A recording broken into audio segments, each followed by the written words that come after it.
let's get into it. So, last time we played... Let me just check out on our map over here. Yes, last time we played, we were over here in Bindal. And we'd gone all the way through these hills, I believe, or through these mountains, ended up on the other side. And we saw some crazy crap going on over here. We have no idea what's going on over there. But now we're back down here in Lundar with Alette and company. And now we have some people to talk to. So let's go talk to them. So that's it. You're just gonna leave us to fend for ourselves? You know we're headed to Arbarang. I've been very clear about that. But what if those dreads return? Or those flea-ridden horseborn? I'm not sure about the horseborn, but you can count on more dredge. But why? Why are they after Lundar? Well, they're probably running from something, same as us. But you're running from them. Why? What are they running from? That's what we'd all like to know. Yoster's eyes dart around for a moment. Does that mean you'll take us with you? You think about what he's asking. Well... Are you ready to sew your banner into ours? Wait a minute, girl. You may have charmed a few other towns into that banner, but this is Lundar. Fine, stay here. We're leaving. Well, hold on. Have you never heard of haggling? Fine. We'll sew it to yours. Great, then that's settled. Yo, sir, what can you tell us about the old wood? Is that where you're headed? With this many? When he sees you nod, his lips purse and move from side to side. Well, strange things happen in that place. It's a place where people go missing or come back happier than ever. Oh, well, that just sounds wonderful. That's like... That doesn't give me any explanation of what it's like, old man. By the way, you look like Discount Gandalf. No, Discount Dumbledore. Looks like Discount Dumbledore. Is it dangerous? You charged into a town under attack by Horseborn and Dredge. I'm not sure what you consider dangerous. I guess that means we'll find out. I tried to do Hakon's voice and Ivor's voice at the same time. That was weird. I guess that means we'll find out. You agree and call for everyone to move out. I guess Yoster was the village elder here in Lundar. We've gained 51 fighters. Heck yeah. And then we'll talk to the Horseborn. Roek looks nervous as you approach. Or is that Roech? I don't know. She was carefully remembering to talk slowly. Why did you attack other Horseborn? His eyes dart around, and he repeats your words silently, slowly, before preparing his response. Other, like me. Wrong. Friend, no. Okay. You look at Oddleaf to see if she understands, but she only shakes her head a bit. Fight. Friend, no. Other, wrong.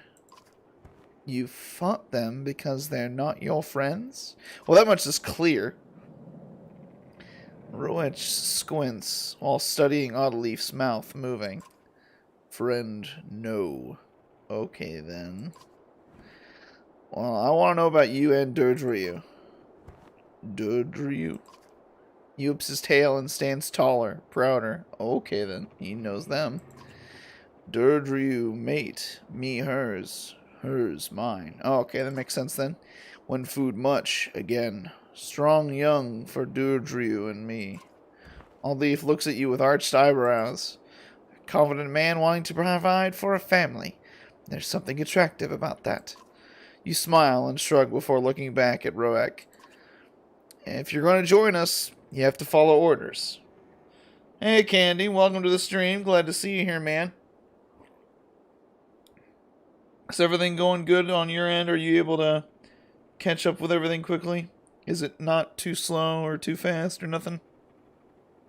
And am I too loud? Just let me know.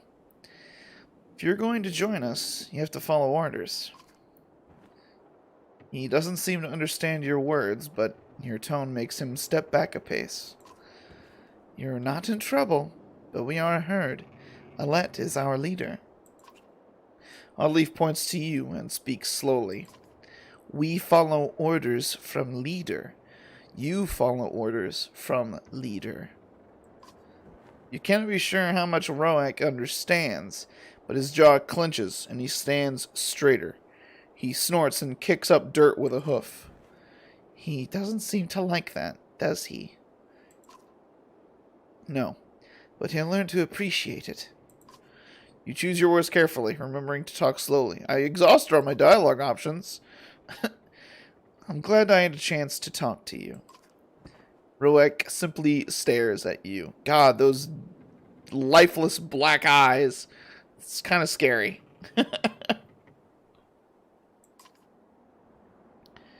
Everyone feels awkward at the inability to communicate, so you smile at him. Thank you. Thank. He taps a hoof to the ground a few times before trotting off. My best guess is there are different herds like our clans, but they don't really get along. Maybe this herd attacking Lundar was just a particular enemy. Maybe. She smiles and leaves you to your confusion. Well, thanks, Oddleaf.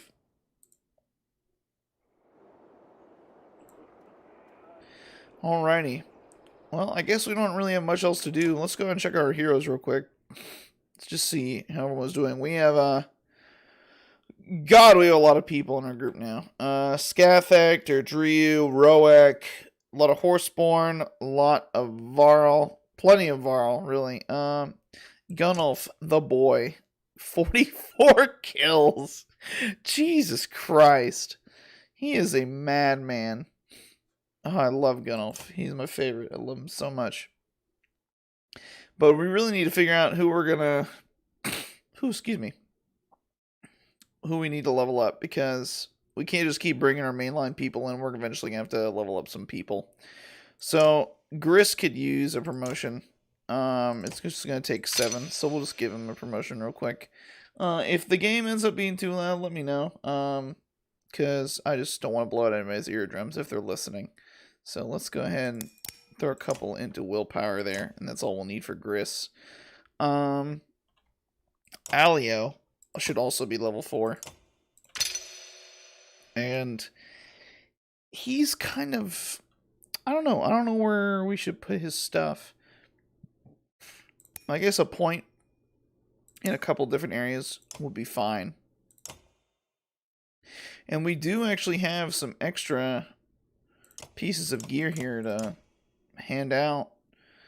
But I think no one's high enough level for them, unfortunately. Oh, wait, no, Skathak can use something. I think I had something else for level 5. Yeah, here we go. Ooh, okay. Let's go ahead. Skathak. Go ahead. Let's see here. It's 20% crit chance. Yeah, let's go and do that. Give him that. We got some lower level stuff here. +2 armor on somebody who's lower level. Let's see, who could we give that to?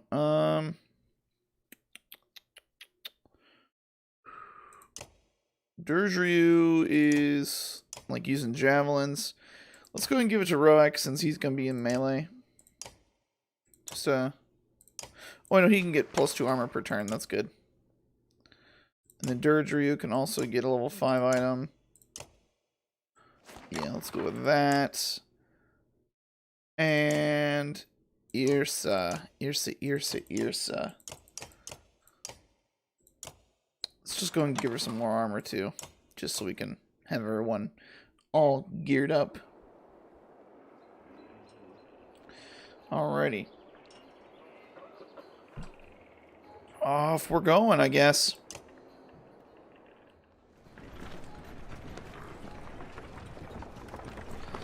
Oof, that banner's getting long.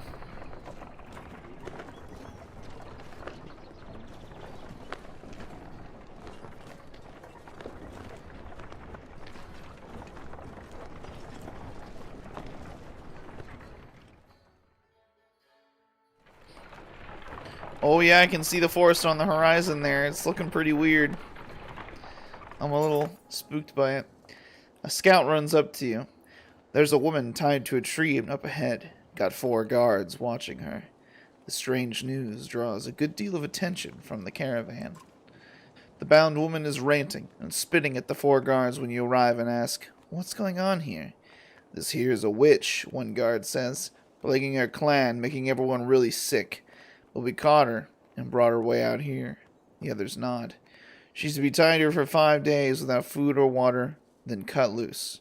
Been 3 days so far." "But she'll die on her own after that long with nothing to eat or drink." "That's not on us," the guard responds. "But if you want to set her free, we'd be bigger fools than you to get in your way." Consider what to do. "Well, how do you know she's a witch?" Everyone looks at the woman, who is grinning a toothless grin. She scratches at the tree bark and calls out the dead gods one by one. "If that's not enough," the guard says, "she was seen squeezing mistletoe berries into water troughs. Think I heard that makes you sick." The other guards bob their heads in agreement. Does anyone recall if mistletoe is poisonous? I don't remember exactly. We can let her go and she can join us. We can let her go and everyone go their own way. Irsa. Irsa's something of a witch herself. Let's ask her. Irsa, any thoughts? Irsa smiles and saunters toward the tied woman. She says a few quiet words to the prisoner and looks her over before returning. "My suggestion," she says, "burn her and the tree to the ground.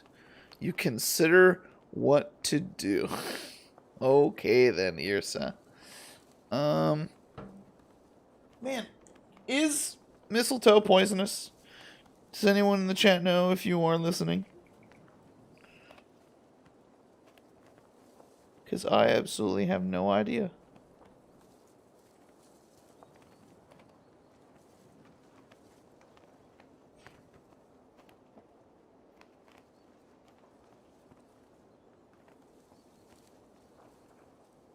I don't trust her. I don't like it, but this isn't our concern. "We don't like it either," the guard says, "but thanks for leaving us to it." And the caravan rolls by. The woman screams curses and hexes, leaving most feeling sorry for her or scared.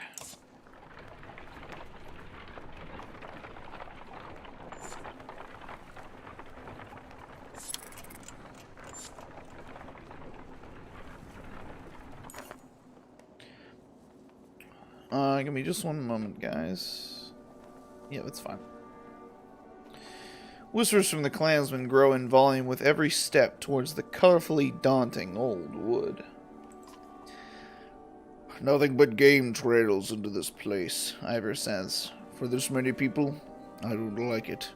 He looks agitated, nervous. Glancing around, you notice the other Varl, and even the Horseborn, acting similarly. "Tight places like this don't sit well with us," he says, watching you. "No room to stand or swing. Just another place I don't belong." Ivor's growing concern with feeling useless is somewhat puzzling, but you keep it to yourself. For all its majesty and storied past filled with legendary hunts, the dense foliage and spore-filled air of the old wood feels eerie. I don't like it either. I feel like we're gonna run into some scary, spooky shit.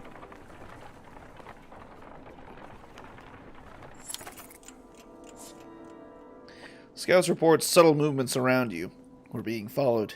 Studied, maybe," she says. "Can't tell how many. It's like they disappear if you look directly at them." I'll grab some fighters and join me in a patrol. You decide to take the offensive and gather some fighters. As the caravan continues forward, your small group takes several laps, checking rock outcroppings and clumps of trees. While you find nothing, you cannot shake the feeling the scout is right. Well, better safe than sorry, I suppose.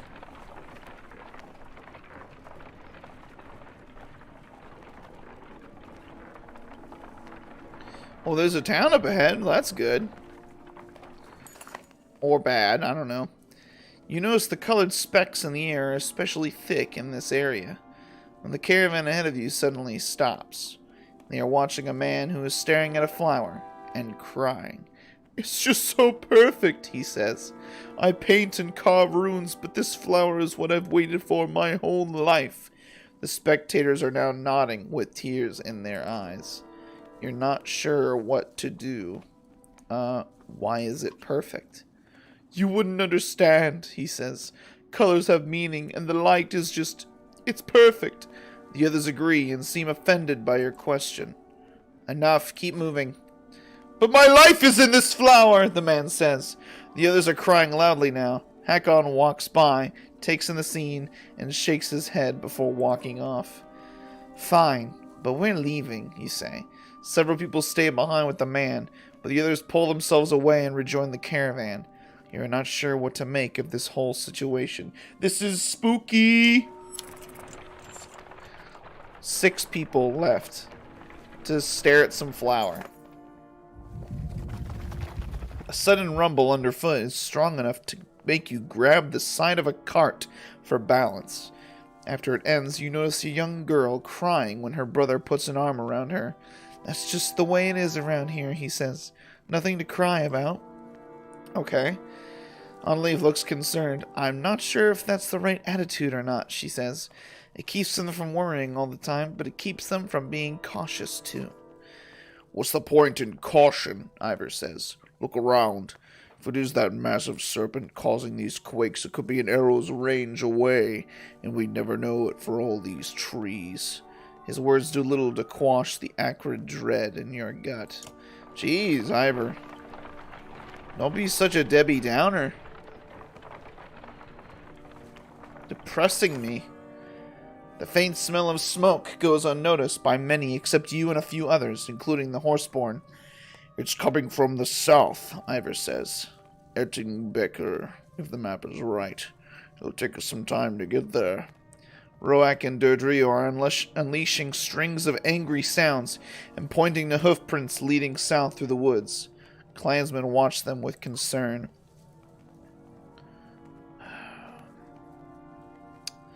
Oh man, we can't save everyone. We barely have enough supplies for 9 days. So we've also just took all the people from Lundar. So I'm gonna say that we simply can't save everyone. I mean, unless anyone who's watching has any objections, I'm leaving them behind. If any members of the caravan want to speak their piece now.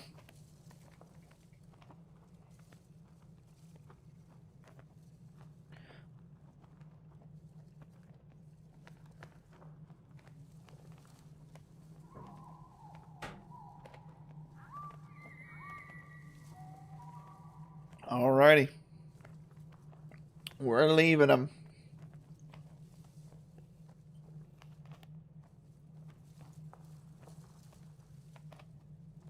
We can't save everyone. Dodrio, confused by your response, grows irritated as you turn away from the village. Her stamping and tail flicking lessen as Roak moves closer to her, his gestures soothing.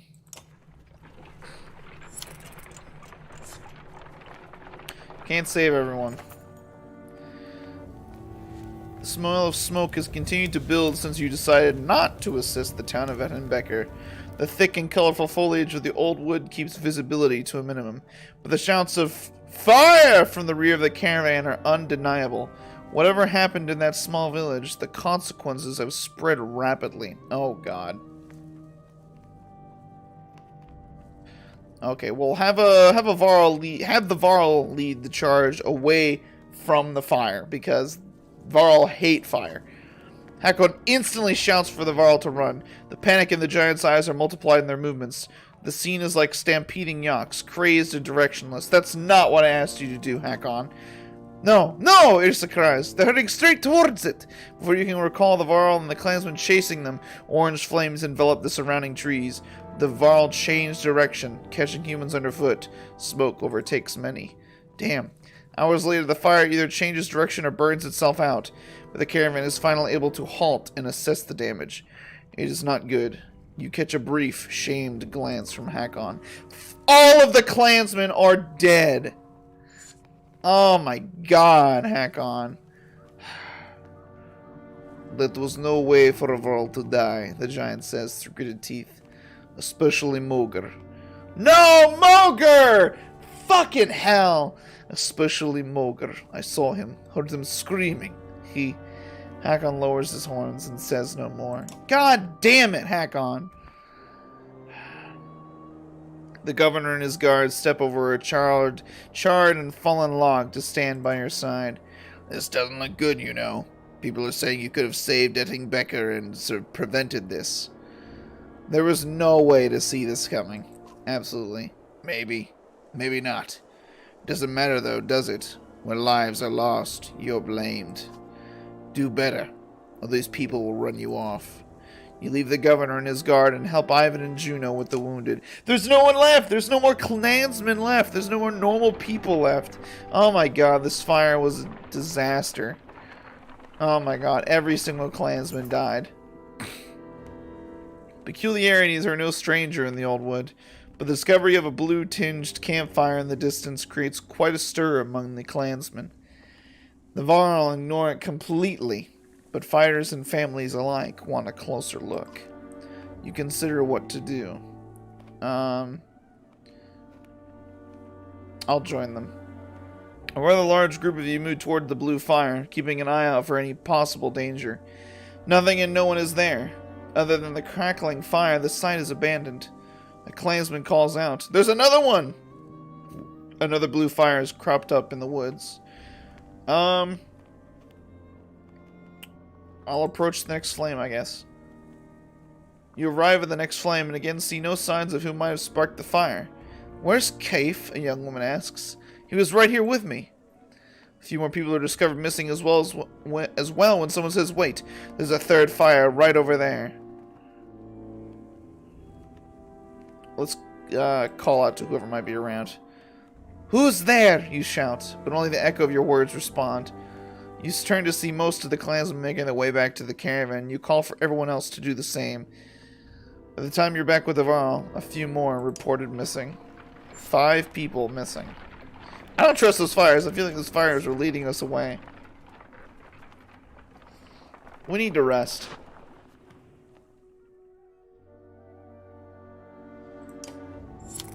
We'll rest a couple days. And then we need to get moving again. We don't have much supplies left.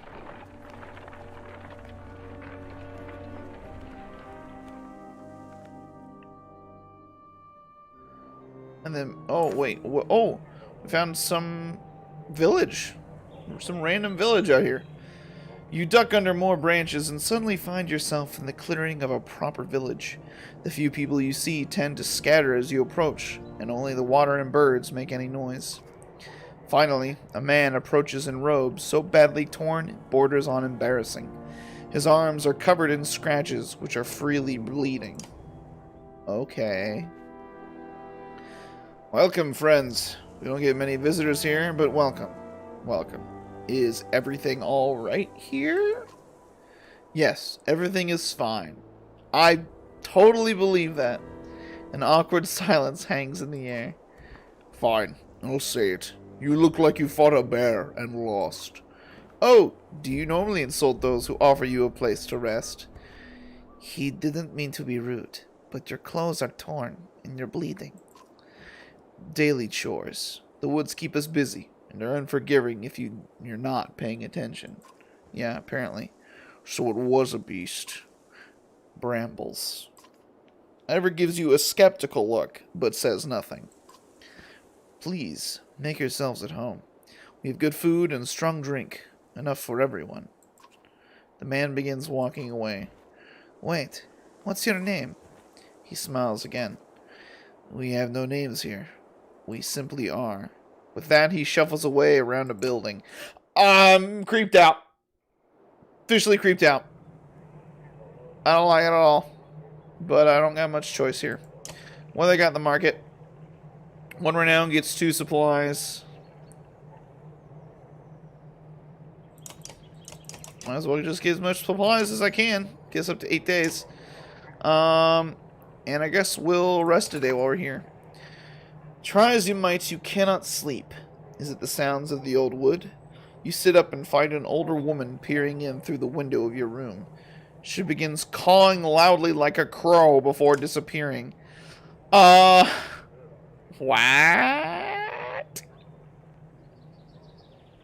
Alright, well, let's check the map real quick. How far into the old wood are we? Okay. Alright, so we're like halfway through the old wood.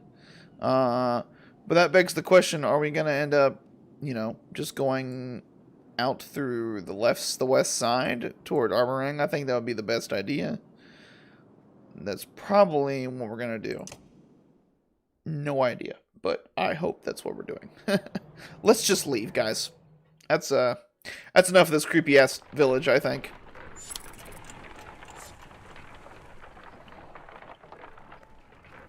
Anyway, we still have 400 people. We just lost the 50 clansmen we had. So I guess all the children died. That sucks, but whatever.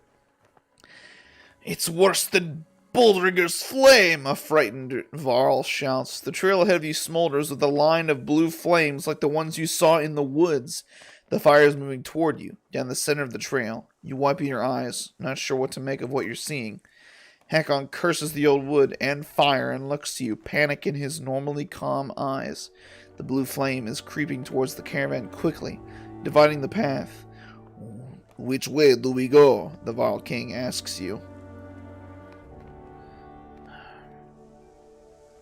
What if they're fake? Damn it, I want everyone go left. The caravan follows your lead and moves left. As the flame creeps past, you begin hearing screams. You look down the line of your people and see random men, women, and Varls shrieking in terror. Suddenly, the blue flames are gone, and though everyone grows quiet, the ones previously screaming run away in various directions. Others call them, but they disappear the old wood for good. Huh. So the fires were fake, but they're like fear-inducing or something.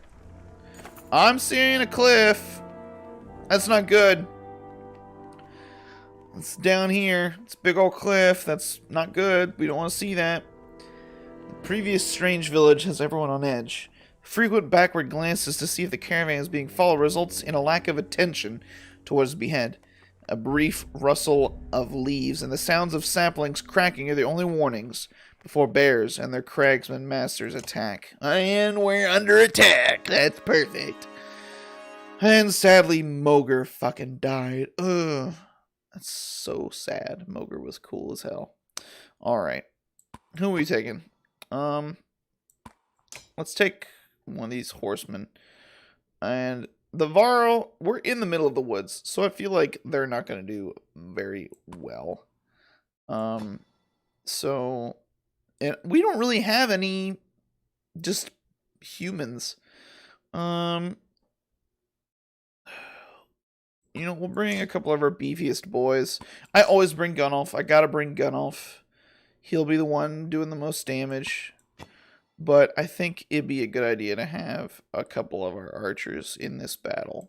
So we'll have Alette join us. We'll have Dirge Ryu, who I think will be throwing spears. That's what she looks like she's gonna do. Yeah, and I think this is our lineup here. Oh, I don't know. I guess we're just gonna see what happens. Oh, thanks, Candy. I hope you're having a great day too. You just said you're having a great day, so that's great. I'm glad you are.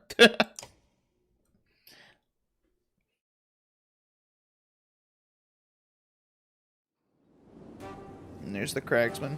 Okay, actually, this is an open field.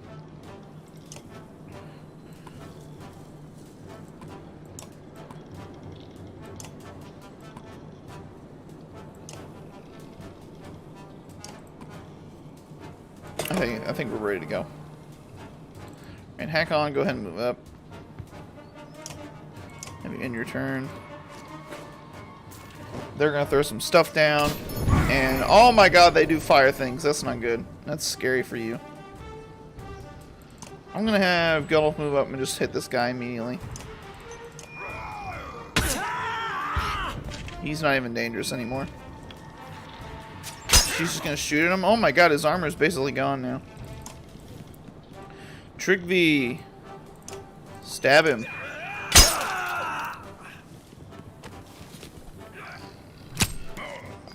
Oh, Hakon got hurt. Let's see here. Skathak. Do your thing, my boy. Yeah, just get all that willpower going. Oh, that was a kill. Heck yeah. Then yeah, get up in this archer's face. What's the bear gonna do? Oh, it just freaks out and goes wild around everybody. Okay, Deirdre can actually run up here and hit that bear. Yeah, go ahead and throw a javelin at that bear. Gandalf's got no armor left. Whoa. I almost did not move where I needed to move to actually hit anybody.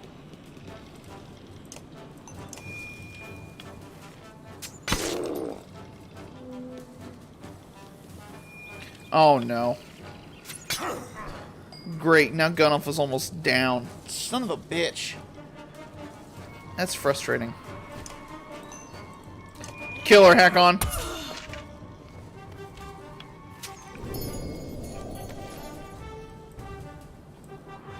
Alright, Gandalf.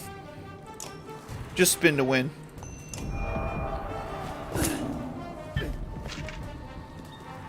Do as much roundabout damage as you can before you go down.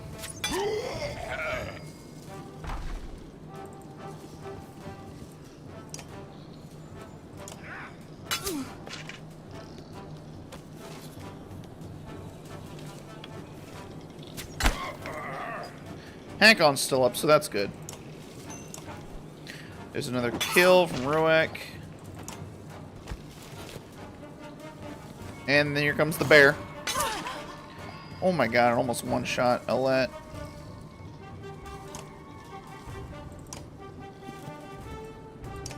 We can back out of that and hit it really hard. Woo! And he's going after Trigvi. And Trigvi's armor deflected it, that's good. Oh, Alette. Your beautiful shot. One shot it. Boom! What a hit. Oh my god, Alette's amazing. What's that archer shooting at? Hakon. Hakon, do you have a cool move? No, you just hit people. Then, just hit that archer there.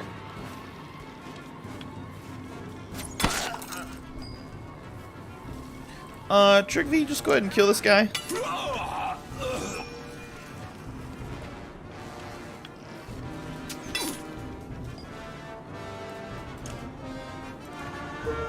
Go ahead and give Skathak an instant kill there. Get him moving. And now we can pillage. Don't you dare kill him. Deirdre is really good. Like, was there a trap there? Something must have happened. I don't know. Some kind of magic trap. And it made her lose her turn. I don't like that at all. Hakon. Kill this bitch. Instant kill. Get out of here.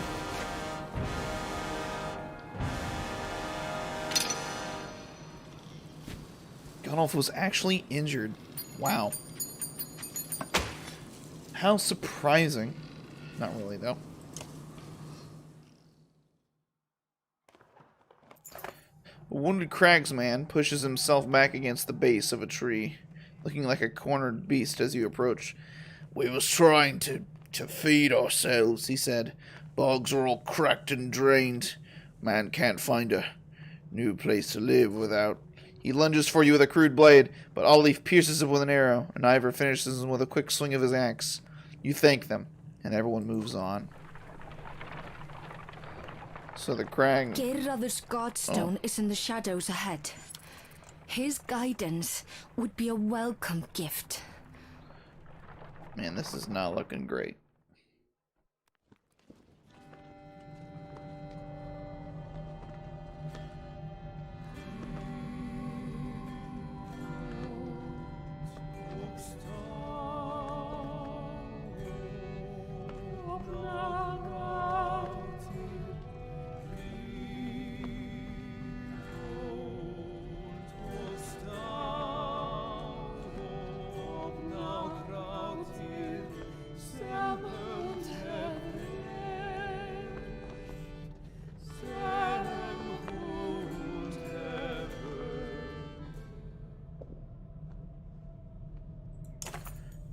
sight of Geradir's godstone in the center of the old wood surprises almost everyone.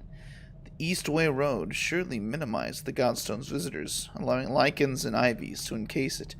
Still, the surrounding area appears accommodating, except for the rather new and impassable rift in the ground just beyond the stone, and already your clansmen are sloughing off their packs. You consider what to do.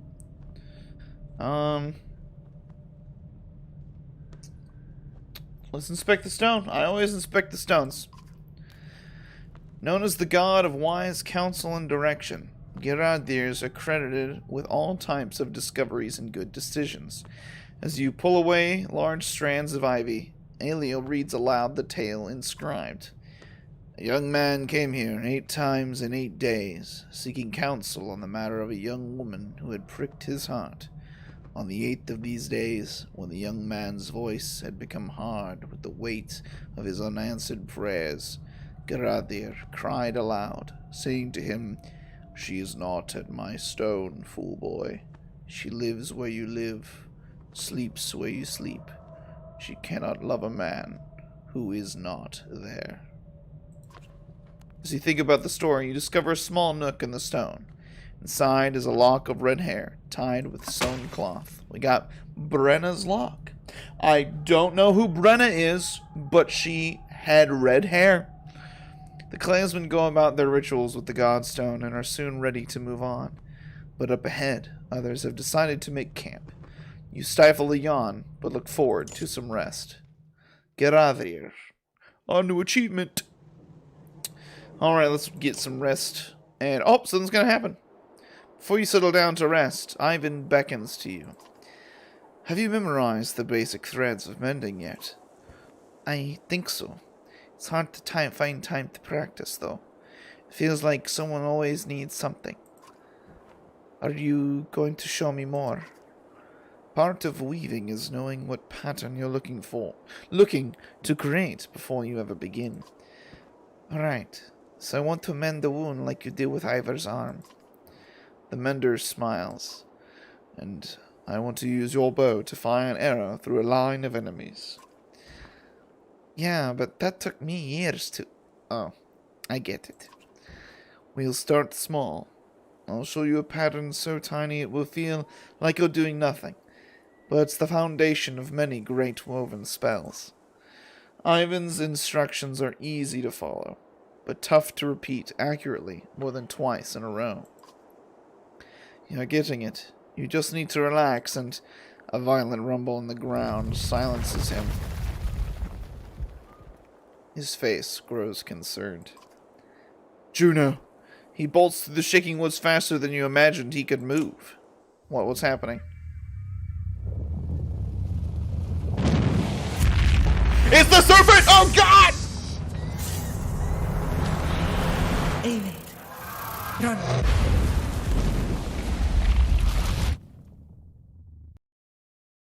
What the fuck?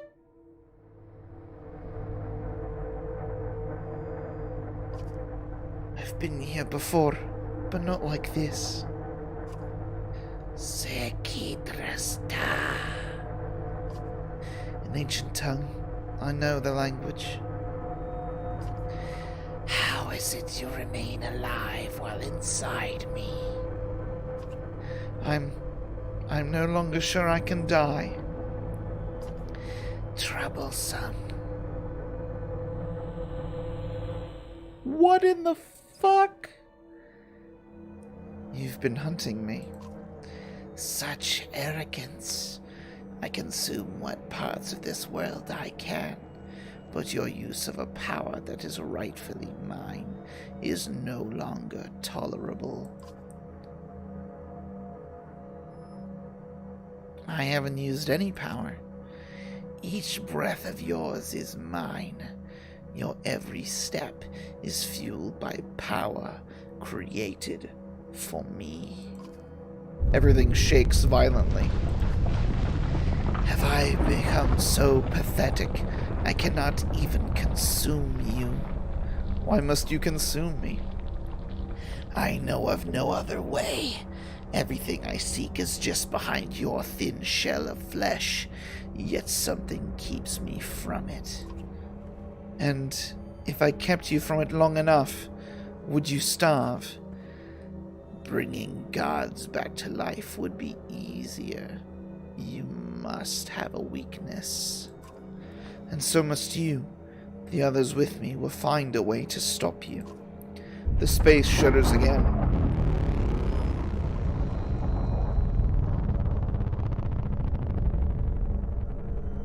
What the fuck?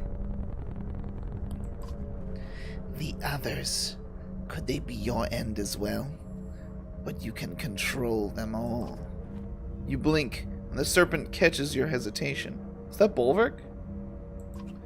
So, there is one you cannot control.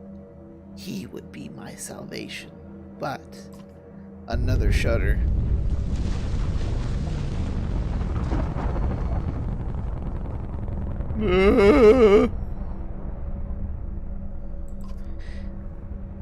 I feel it too.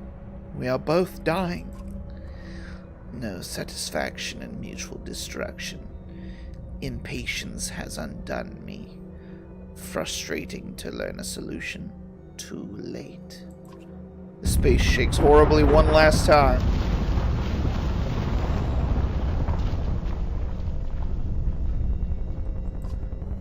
Vanik di Simyoku. The serpent hisses just before a flashing light. A terrible pain rips through you both. The two of you shriek simultaneously, and your vision dims. What the fuck was that? Who are... What happened? Hush, Juno. You're safe now. I'll always keep you safe. Ivan, what did you... How did you do this? Ivan killed the serpent! Save your questions. We should get away from here. Ivan just straight up killed the serpent?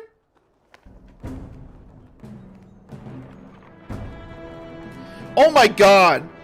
We lost like half of everybody from that.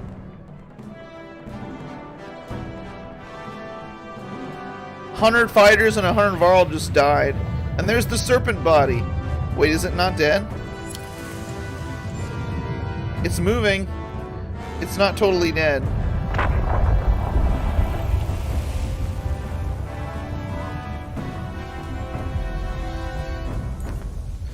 Several humans and a few Varl wander out of the old wood to rejoin. Almost all look dazed, moving by rote rather than purpose. Not much different than you and the scant few left of the caravan. Ivor pulls you aside. Okay, we just got 43 clansmen. This is the weakest I've ever felt, Alette. We've lost so many. I feel the same way. I couldn't do a damn thing to help. You've never seen the Varl like this. Man, poor Ivor. Feel so bad for him. We all scattered like roaches. I don't know if all the ones missing are dead or just lost. I couldn't tell if we were chasing the serpent or trying to get away from it. And the way I even threw lightning at it. I've never seen anything like that. I've lived a long damn time. He must have wounded that thing 100 times before it stopped, then blasted open its side to save her. It was a pretty brave thing to do. Brave. Stupid. I'm sure everyone here has a different opinion. None of them really mattered because it happened. We move on, like we always do. You both look towards Juno and Ivan. With the little I've learned about spell weaving, I don't think he's an ordinary mender. The Valka being swallowed by a serpent, cut out with lightning. Sounds like one of Elio's tales. How did she live through that? I don't know how any of us... He looks around. I guess not many of us did live through it. The silence that follows becomes an unavoidable presence.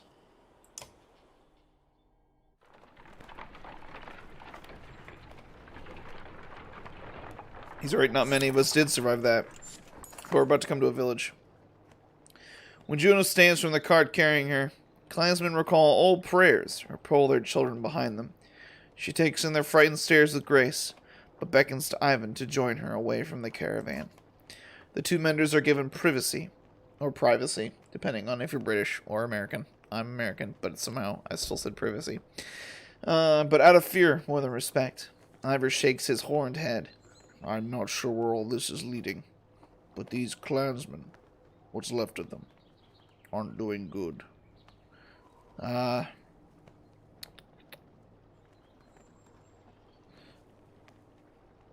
speak to the bigger families and try to calm them. While you're doing that, Ivor says, I'll see what I can find out from the menders.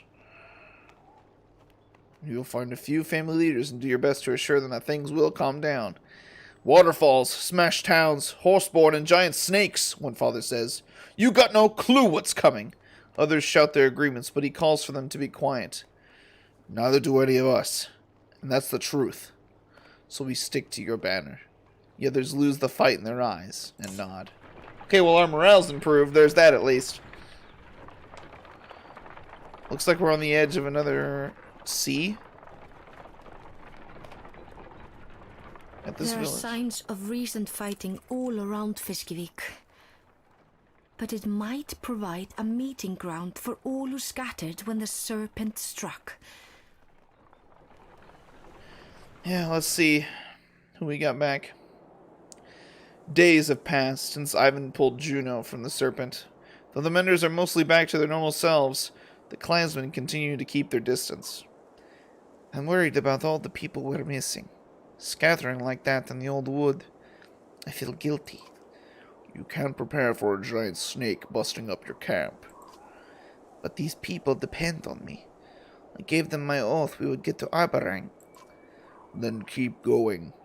From the moment you left Skoger, you knew everyone wouldn't make it, but the rest of you can. Besides, what else can you do? You'll stay alive, and as long as you do, these people are going to follow you. You keep saying you instead of we. Are you trying to tell me something? The giant Varl sighs. Juno and Ivan, they want me to join them. What? Join them where? They haven't filled me in on most of the plans, but they said I'm needed, and that we're leaving the caravan. No, Ivor, you can't leave! Leaving all three of you? All three of us. Why would you do this to me? Why now? Look at what's left of this caravan. I've seen who is left. A bunch of humans and Varl who depend on you and Hakon, not me. But they would have never made it this far without you. Then I've done my job. This isn't easy, but don't make it harder than it has to be. Before you can respond, Juno and Ivan arrive. Her hollow appearance catches you off guard. Oh, she does not look good. Ivor told you of our plans. What he could. What's this all about? We are no longer good for the caravan. Our presence not only scares the clansmen, but puts them in real danger. Beyond that, the serpent's attack has clarified our need to move quickly, something we cannot do with all of you. But this caravan needs the three of you. I need you to help get these people to Aberang. That's not entirely true. We've been working on something Juno learned about at Giradir's Godstone. That's right. Lend me your map. Confused, you hand your map to the Valka. She and Ivan hold it at corners while tracing patterns with spear and staff. The map glows faintly, and loose threads from her cloak and his tunic snake through the aged material. The image pulses. It looks alive. What's going on with our map? Whoa! Oh my god.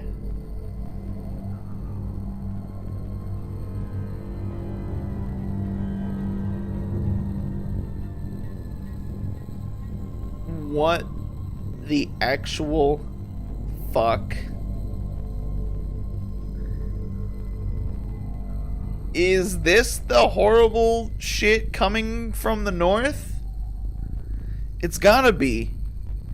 It's almost reached Strand, and it's definitely overtaken Skoger. Oh my god. The gods may be dead, but a few of their secrets remain. I've spoken about a darkness enshrouding the land, and now you bear witness to it on your map.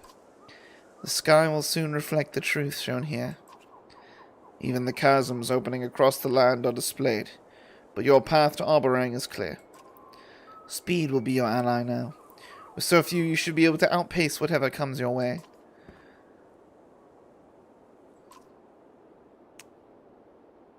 I still don't understand why you need Ivor. A one-armed Varl brings good luck. Yeah, apparently. You shake your head but refuse to look at the Varl.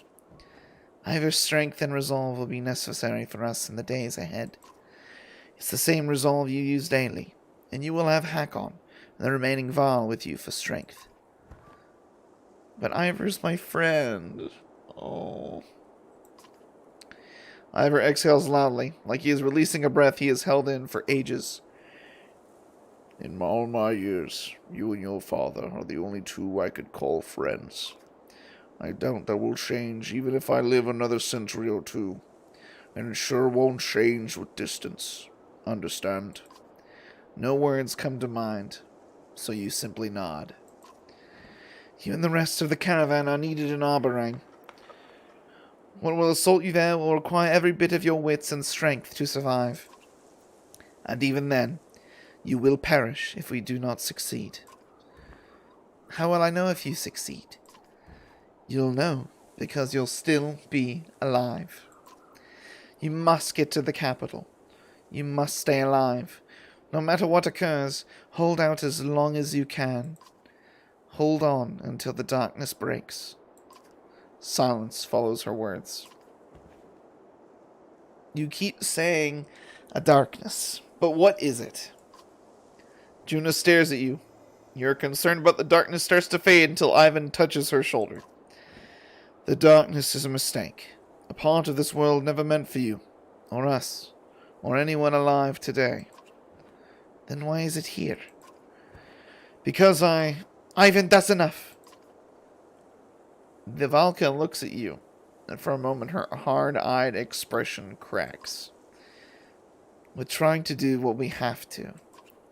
You notice her spear moving ever so slightly before your mind moves to other things. What can I expect in Arborang? I wish I could promise you nothing but safety, but Arborang will be the refuge for so many. Clans will vie for power the way they always do, even in the face of destruction. Remember, you are a Sunderslayer. Your reputation will help you a great deal. That doesn't really put me at ease. Just use what you've learned on this journey to keep the others alive. I guess we have to just prepare to leave then.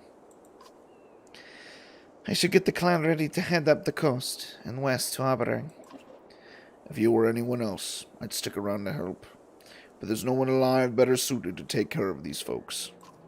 You look at the giant Varl who's been with you through so much. Till we see each other again then? In some form or another, I imagine. The two of you smile. Before I go, I think it's time you became a let again.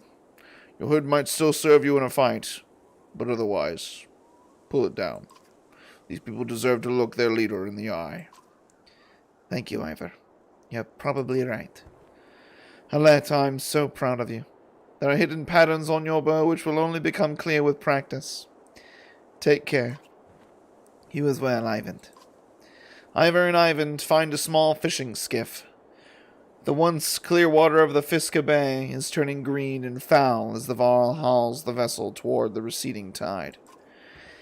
I'm sorry for the hardship that has become your life. Though it probably means little to hear from me, you've done great work in making it this far. Continue to push hard for the capital. With luck, my small force will face and defeat the darkness before it reaches you. I hope our efforts will not be in vain. Then I hope luck is with you as well. Take care of Ivor. The Valka gives you a small smile before following the other two. You turn to the caravan. Everyone on your feet. We're pushing to Arborang. Damn, we lost Ivor.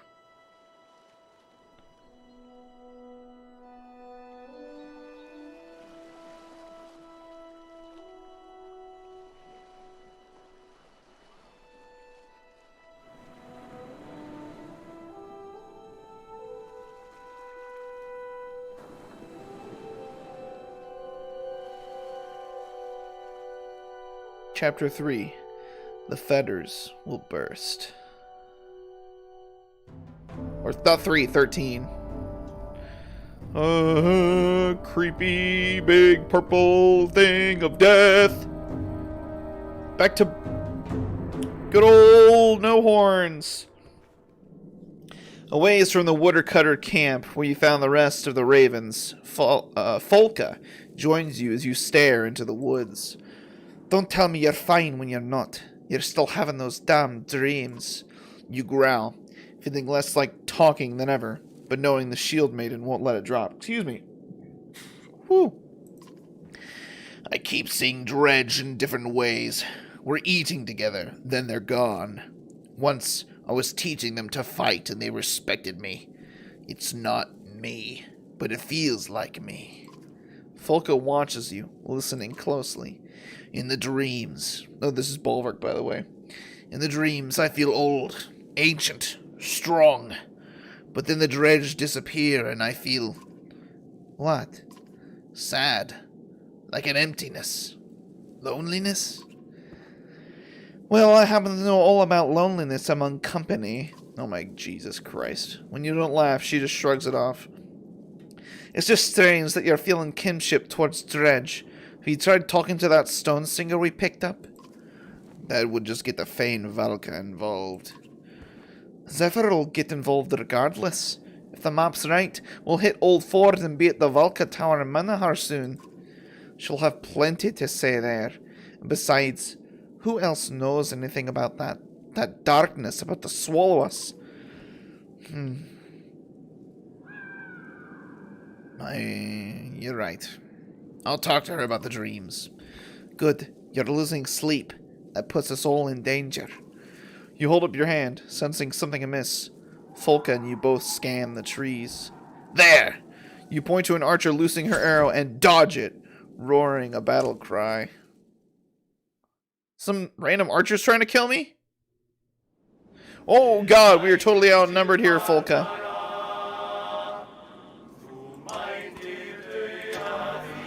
Give us your food and your weapons. Fuck no. You're trying to rob us? They won't live to learn their mistake. Get him, Bulwark.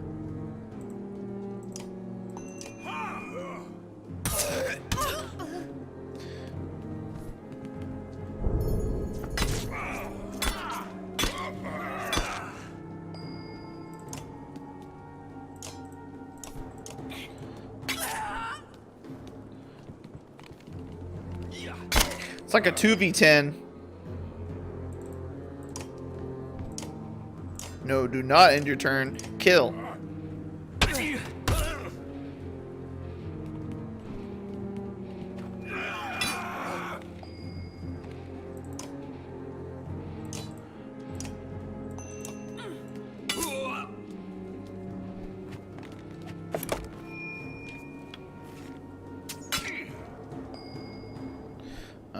Bulwark's starting to get a little weak here.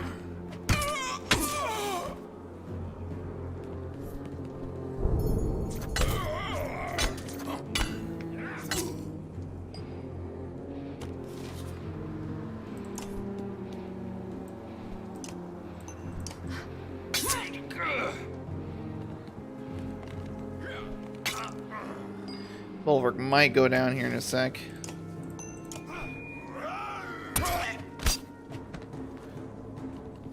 Yeah, I know you need to break armor, but you're kind of getting totally screwed up here, man.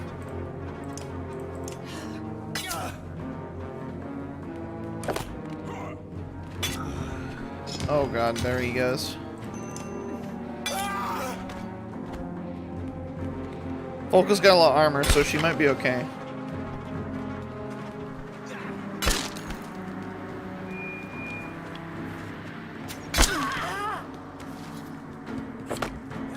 Or she's gonna get totally ram-ranched.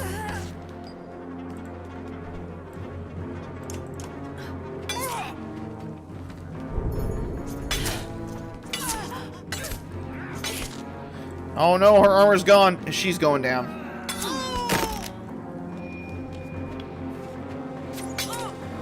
We're just totally outnumbered. And that archer did 16 damage in one shot. Jesus Christ.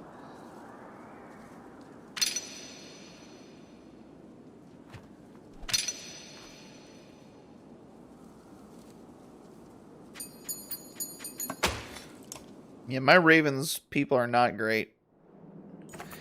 You pass out, hearing distant battle, chanting, death. When you wake, you nudge Folka, who is thankfully still alive. Back at camp, Spar tells you escaped prisoners from Galar are attacked. They were starving, more interested in food than fighting, he says. Before he died, one of them said they'd been left to rot in Galar. All the townsfolk and guards are gone to Armorang. Well then. Shit. Alright. Well, let's see here. Talk to some of our companions here. Valka Zephyr is speaking quietly to Folka when you approach. Not forbidden. Only rare for Valka to have children. So, Nichols was like a son. He was not my child by birth. What did you do to him back in that cave? I did the only thing I could do. The thing we never want to do. The Valka's eyes fill with tears. I forced a skip in the pattern, which won't mean much to you. Suffice it to say that menders usually repair skips, or mistakes, in the woven fabric of our world. They cover powerful, exposed threads until all is right, and the pattern is whole. I did just the opposite. You stare at her blank. Yeah, I don't fucking understand what that means either. By skipping Nichols, I exposed a thread and used that power to end Eylis's attack. And that cost Nichols his life. Oh. Yes, but it is a sacrifice every mender is prepared to make, should it be necessary. How do I know you won't try to skip me when we get to Manahar? Because I can't. It is a conscious choice a mender is taught how to make. Silence spans a few moments. A brave kid, then. The ravens will remember him in a battle chant. I'm sure he'd have liked that. Was there anything else you wanted to discuss? Any idea why Galar would abandon its prisoners? I've been out of contact with the council since I departed for Bindal, but it can't be good. If the prisoners were telling the truth about everyone fleeing to Aberrang, King Meinolf will have a serious problem to handle. I wonder if that girl Alette knows what she's headed for. They're not our concern. Was there anything else you wanted to discuss? And now, enough talking. Let's get moving. Agreed. We need to get this cart to Manahar soon, and we're not far now. And my boy, Mr. Get Drunk. Not Gunolf, but looks like him. You find the Varl near an empty barrel, staring at the darkness. He would be drunk if there was more mead for him. What is it we're doing here, Bloodaxe?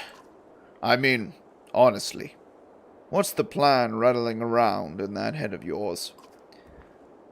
I'm trying to keep us all alive. And you don't find that strange? A Varl berserk playing den mother to a bunch of humans? You get in Sigbjorn's face with a deep growl. Maybe you've outlived your welcome here.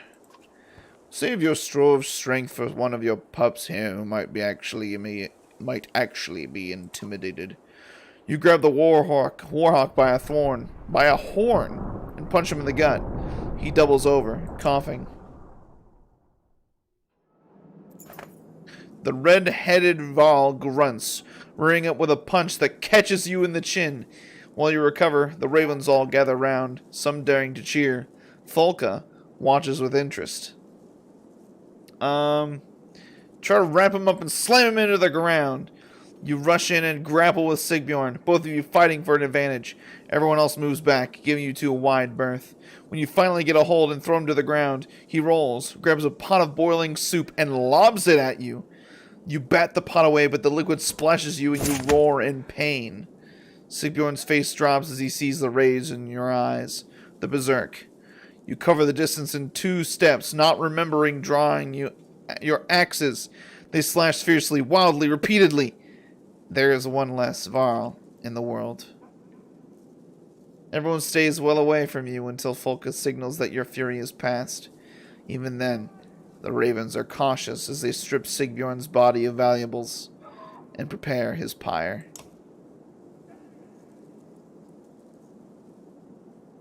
And now Sigbjorn's fucking dead. Fuck.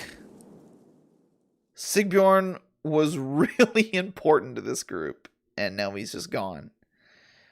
Oh, man. Alright, well, we have a lot of XP to dole out. So I'm going to go ahead and promote Bulwark. Yeah, go ahead and promote him. Bear Rage. Yeah, that's his only ability, so confirm. Let's just give him some extra strength. Some lower level people. Gudmundur is shield guy. Oli can throw axes, which is pretty nice. Zephyr, she's kind of weak, but maybe we should just get... Man, I really don't know. Krumer's pretty good. I think we should promote him. He'll get Tempest. Okay, cool. Now he can do Spin to Win now, which is good. I kind of really wanted that. So let's go ahead and give him some more willpower. And then we'll go and we'll save what we got to buy supplies. Damn. We're gonna rest a couple days. We'll buy some supplies here. What do we got? Some items. 1 renown gets 2. So we'll buy like 10 supplies, gets up to 11 days worth. And that leaves us with 10 renown to buy something, I suppose. Whoa, plus 3 to all talents and plus 20% crit strength. That's 20 renown. We don't have enough renown for that. Damn. Should have checked that first, I guess. Let's see here. There's nothing really worth getting. I mean, no. Plus 20% dodge strength. That's pretty good. I'll grab that and confirm. Alright. We are leaving. These woodcutters were no slouches in a fight with those prisoners, Spar says, coughing. I've seen weaker men in Wardan, and I think this group realizes their idea of staying here is a pretty bad one. You want me to recruit them? Yeah. Well, what's the downside? Same as it's always been. They eat like blasted trolls, but can't find food to save their lives. Our supplies will go quicker. Recruit them, we'll risk it. I've got a suspicion you actually like humans more than any other Vile alive, Spar says, chuckling until he starts coughing and wheezing for air. 35 fighters.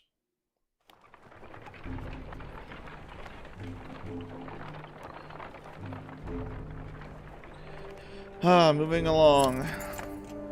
Several ravens report a large hole in the ground nearby.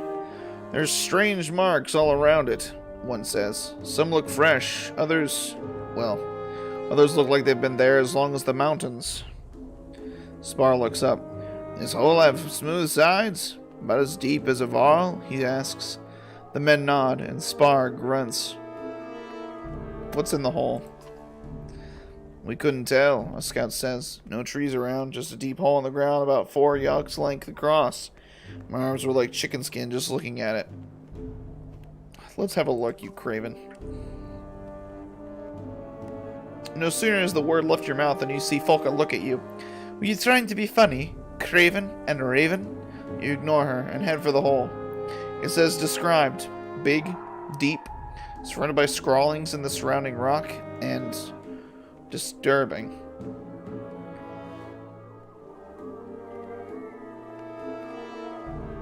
Someone get in there now.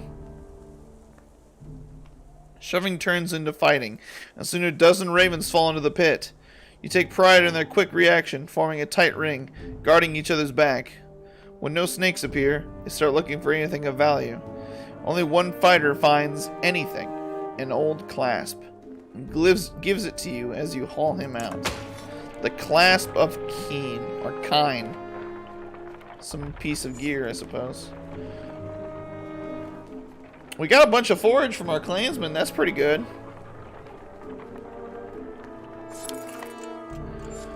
The fighters at the front of the company begin hacking away at dense underbrush. We'll be here all day if the rest of you don't grab your axes and start chopping, one of them growls before wincing in a pain in his hand. As he says, everyone grab an axe. You berate and threaten anyone not chopping through the dense foliage. The fibrous vines and sticky leaves soon fill the air. Everyone is covered in plant matter. Everyone but Oli, who is standing at a distance, throwing axes at vines ineffectively. Ah! Folka's cry of agony is uncommon enough to draw your attention. Others start cringing and yelping too. Knock it! Rah! Before you can finish shouting, a burning, stinging pain tears through your arms and eyes and nose. I think the plant is poison, Ollie says before taking another drink. He feels around in his pouch and holds out some brown wet leaves. Here. These are counts. These are counters. These make the poison go away. The pain ripples through you again, making you want to vomit. Oh, fuck it. Grab the leaves and eat them. You shove the leaves in your mouth, swallowing quickly. How long does it take to work, you ask. I don't know, because you just rub them on your skin. He hands out leaves to everyone else. A little does a lot, you hear him say. Soon the pain passes, but the entire caravan needs rest. Okay, we'll rest then. We'll rest today. Sorry. Sorry, caravan. Sorry. Old Bulwark screwed up as usual. Let's see what we got going on with this item. The Clasp of Kine. You need to be level 10 to use it.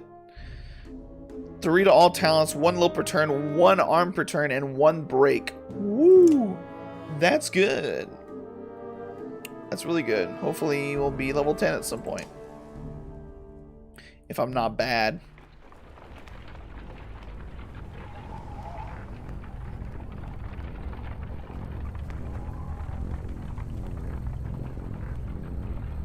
I like the sound of that.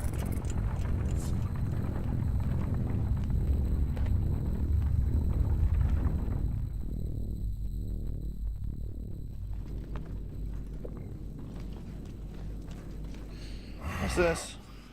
I always respected Big Lighter the Builder. Oh, stone. But if he made those caves we went through, well, I'd have killed him myself.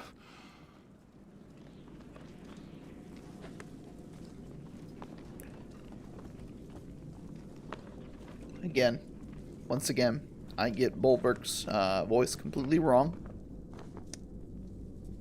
Let's check out the Godstone. You knaves want your step around these cairns, Spar says, hacking. Many a foolish pilgrim have given their life at the base of this frozen cliff. And don't try working one of the stones for either. They'll bring the whole damn thing down on us. He glares at Ollie, who pulls his hands away from a stone quickly. The pieces of Big Lair's Godstone, put together without mortar or daub, represent the mastery of the god's own skill. In life, he traveled the land, laying the world's cavernous foundations and raising mountains. He was ever regarded by the other gods with a wary respect, for one who knows how to put things together will also know how to take them apart. The sound of snickering draws your attention. You see some kids grabbing stones from other cairns to build a new one of their own. Grab a stone and toss it to them to add. The stone you pick is bigger than anything they're using, but they're amazed that you contributed. The kids find a way to support its weight on top of all theirs, and laughing and chasing each other away when it's all finished. Oh, we did something nice. An uneasy feeling washes over you. You scan the ravens, clansmen, and bellower's cart for any threat. Blood axe, Spar says in a tone stripped of all humor. My eyes are too old to trust what I'm seeing down there. You follow his gaze and growl. On the distant fields below is a mass of dredge too numerous to count. Waves of them are pouring over hills, though they don't move like an attacking force. There's a banner among them, Folka says near you, but I can't make out the crest. You wave off her comment and roar a command. Move! Why is there a banner among the dredge? That's weird. It's not normal.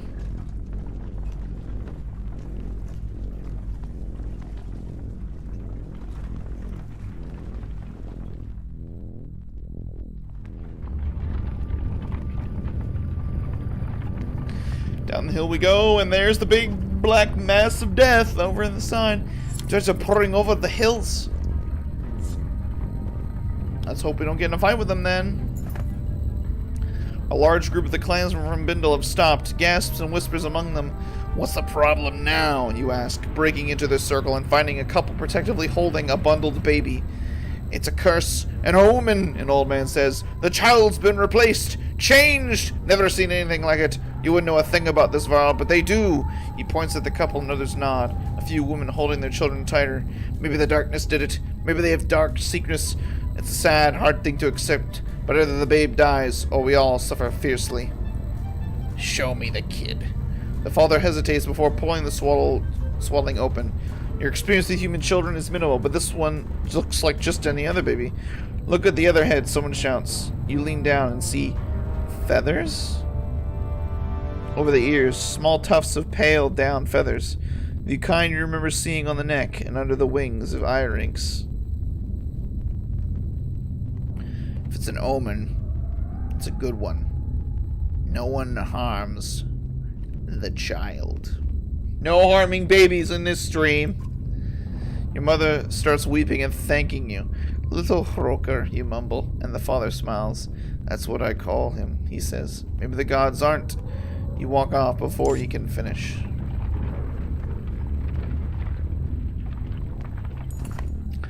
Company comes upon a small village. People still hard at work, with only an occasional glance skyward to the approaching darkness. Folka sees a man chopping wood as she learned to do a lifetime ago. These people don't know what's coming. They'll figure it out soon enough, you say, and turn to the rest of the caravan. We get what we need from this place and rest if necessary. The next few days will be the hardest, and the last some of you will ever see. Folkus gives you a look, and you snort. As you instruct the man to check the cart wheels and yoke straps, you hear someone say, hello again. You turn quickly and see the man. Dutch. Quiet as always, but wisely out of your immediate axe reach. What do you want, you ask. Well, just that I was scouting around this place, you know, Dutch says. And I went up a hill to watch the dredge. The, banner we saw? It's from Einertoft. Einertoft. You grimace as the town's name floods your mind with images. A giant bridge. Hundreds of Varl. Ivor. In your way. Your anger focused just beyond him. Einertoft was sacked, the old war leader, Krumer says. You'd better be sure as crap stinks about what you saw, human. Dutch nods quickly. That I'm going after them, Krumer says. It's not a request. We'll join the old Varl, though it may be suicide. Stick with him, you growl to the few fighters you allow to join. If he's still as lucky as he claims, we'll grab the others and get back in one piece. Alright. Let's go get that banner.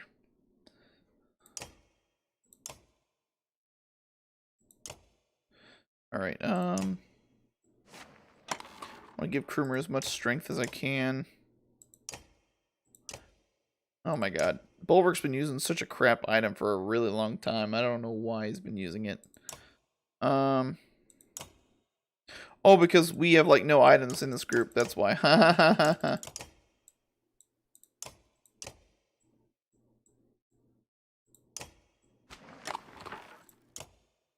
Alright, Folka. Just put on anything, really.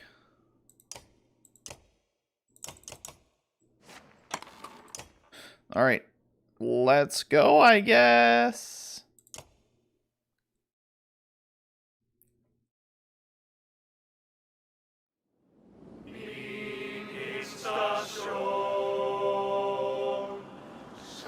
Alright, let's see here.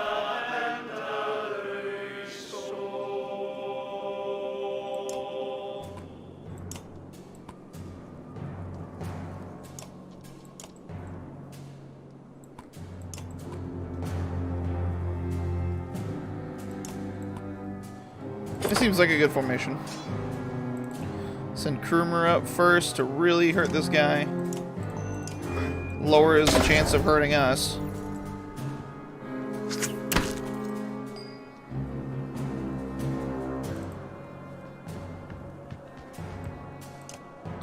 Send our boy in the back here.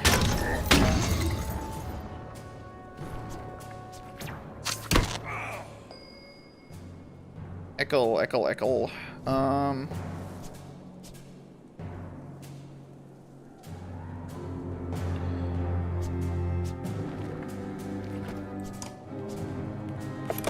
I'd rather him hit this guy. Break of the armor. Yeah, he'll hit pretty hard, but not hard enough to do any real damage. Cole could damage that one. That one's gonna come up somewhere and hit somebody. Echo. Okay, that's good. That's what I want. Alright, Dutch. Start hitting that one and make sure it doesn't do anything dangerous. Yeah, that Stone Stinger's gonna start doing his thing. Had a feeling. Alright, we'll have Zephyr come up and pop some runes over here.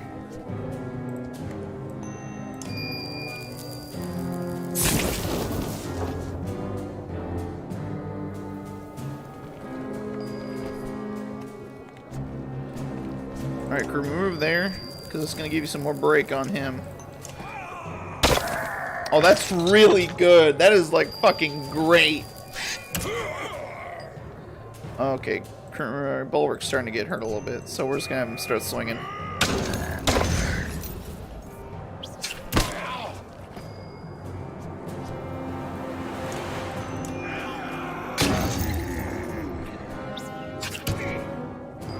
I think we'll be pretty okay in this fight.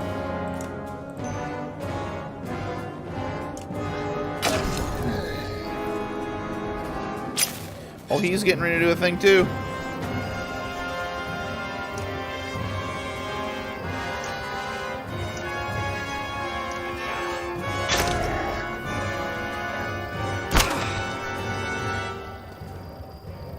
Alright, Zephyr, what do you got? You got Mend? Maybe Zephyr should just move up and hit this guy. Yeah, Zephyr, do it. Kill him. Whoa! Big explosion that just killed a bunch of dredge. That was really good.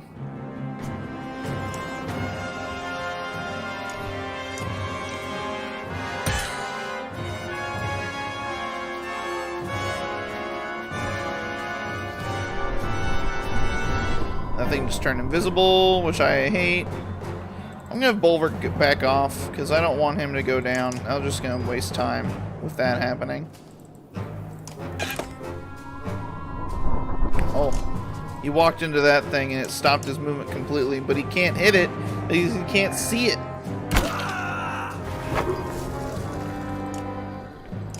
Oh, can kill that thing.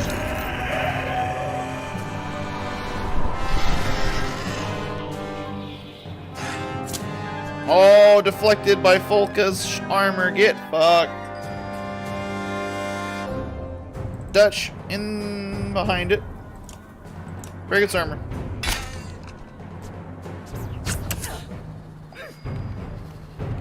Alright, Zephyr, you're good, you're good. Go ahead and back off and get us some more runes.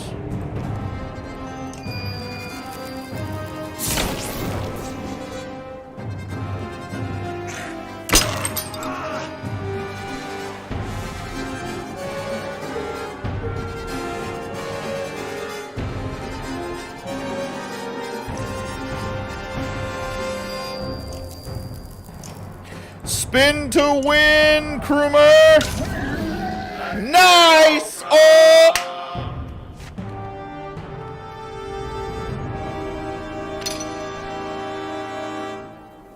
Very nice.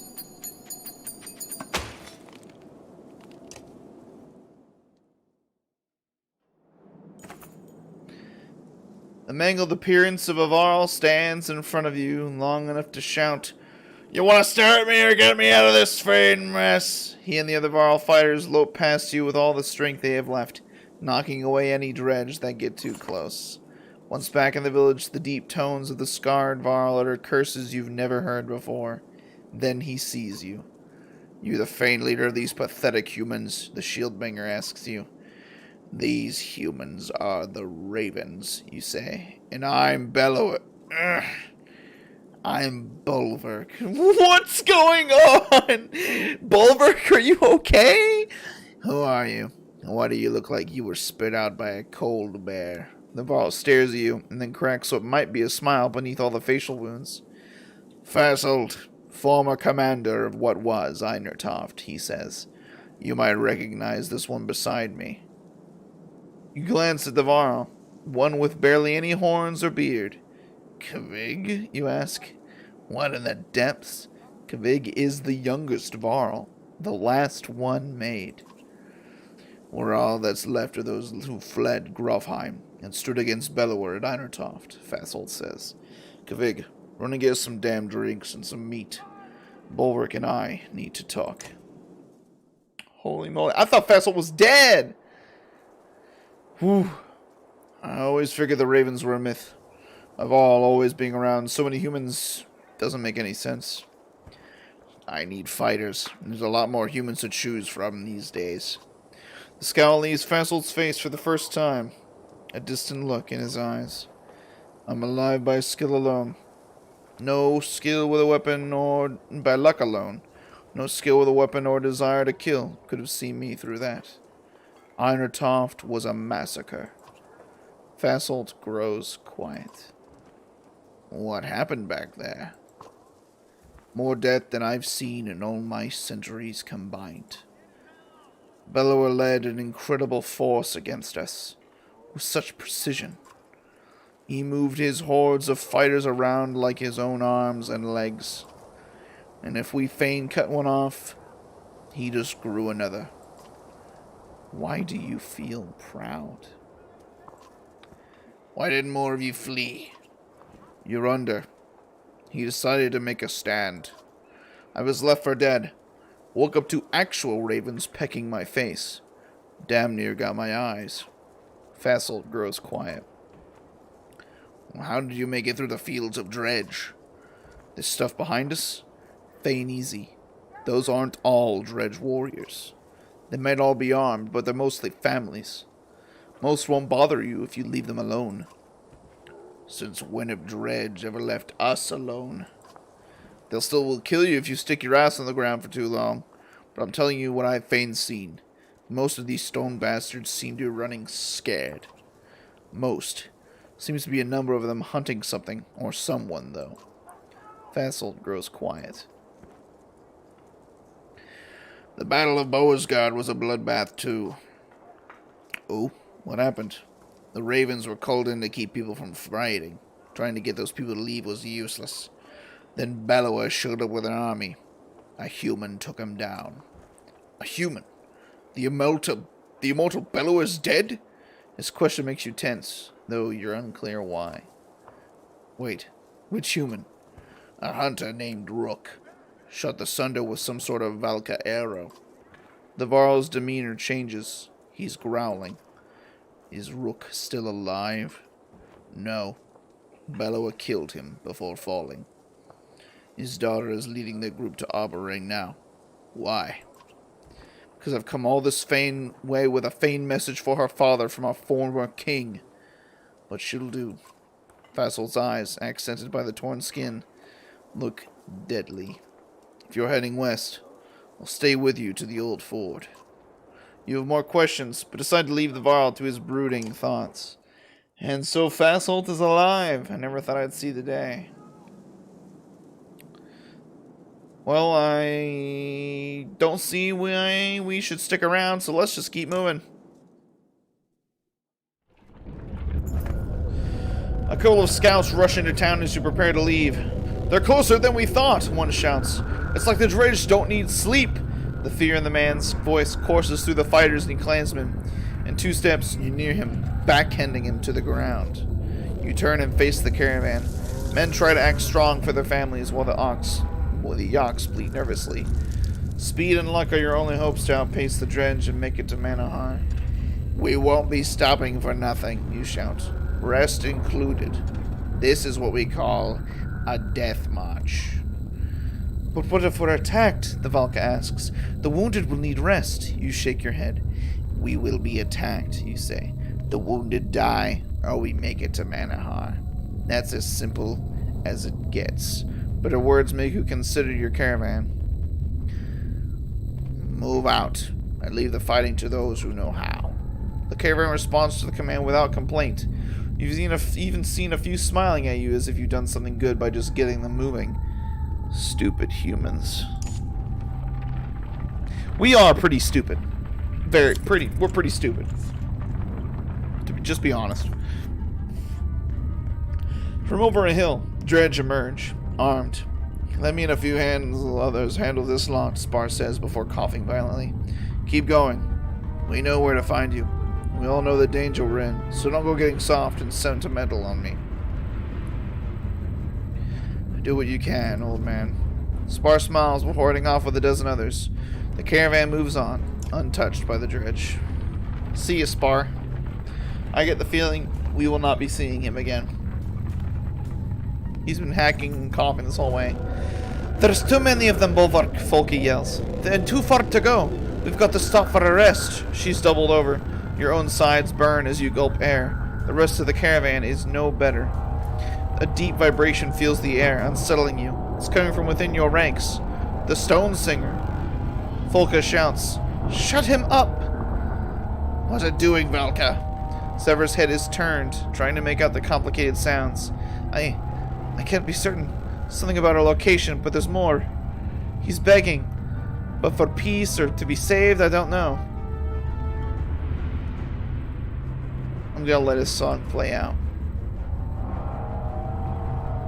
The humming vibration continues. More dredge appear. The Stone Singer's song feels more intense, more desperate. You growl a warning. Some of the dredge stay back, but others advance.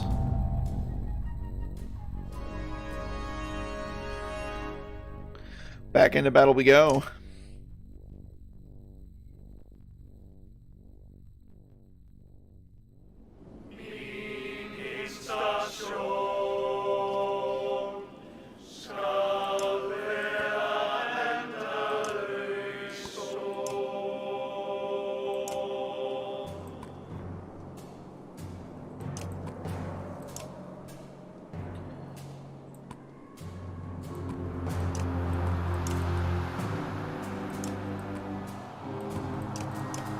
I want to get Krumer to be on the right here.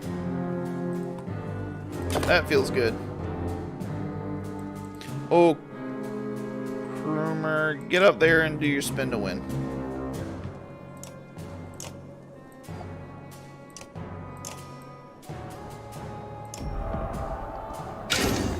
That's a very good hit. I don't like that thing. He's freaky.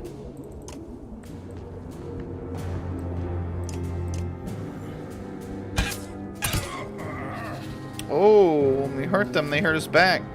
That's not great.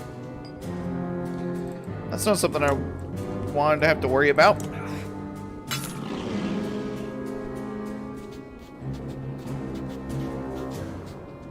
Weird dredge dogs, weird dredge dogs. Whoa. It's the Stone Singer. What's he doing?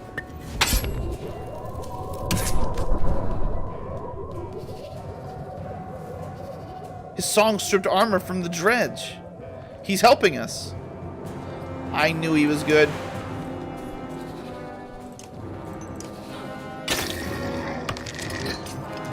I knew somehow he had our backs.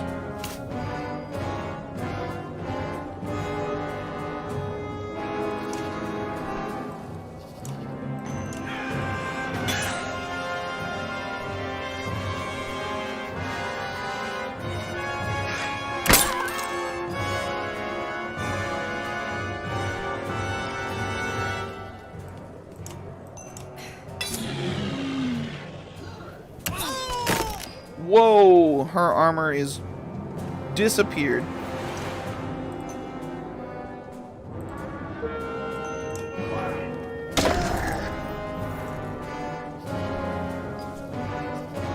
Bulwark, stop him.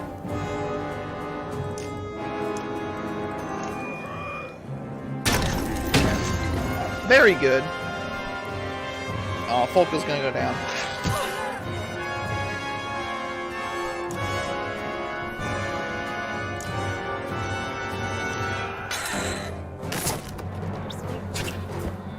Ooh, she dodged. That's really good, Folka. Now just run. Run, Folka, run!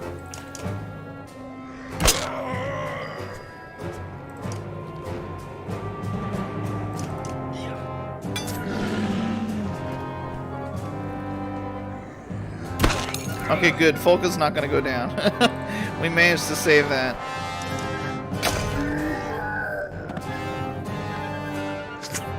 Damn it! She went down! Damn that slinger!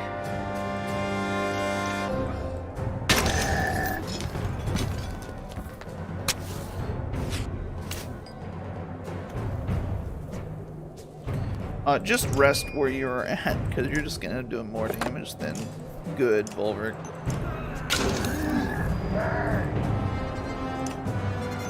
And they're down. Oh, ba, ba.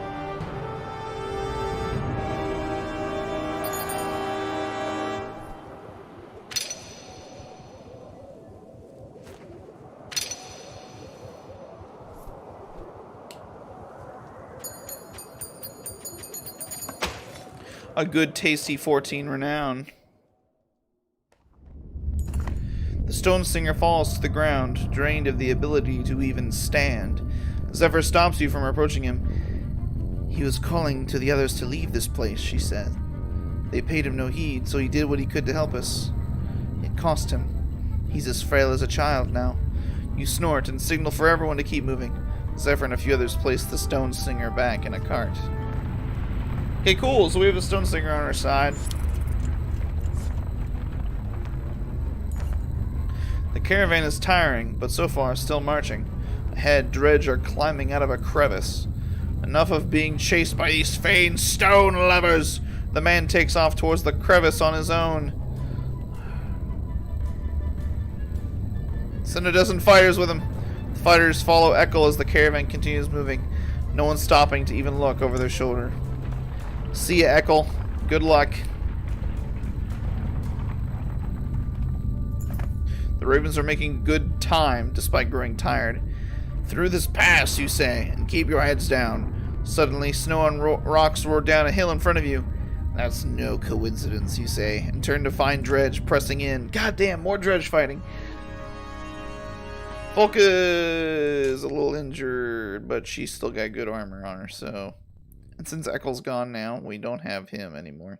But we do have Fassel, my boy Fassel. Alright, he needs to get promoted, though. That should be good. He always had the most armor. He's a really good character, really good. Oh, and he still has the Gun Fury with him. Oh, that's awesome. Alright. Can Bulwark get one more level finally? Can he get up to 7? Yes, he can.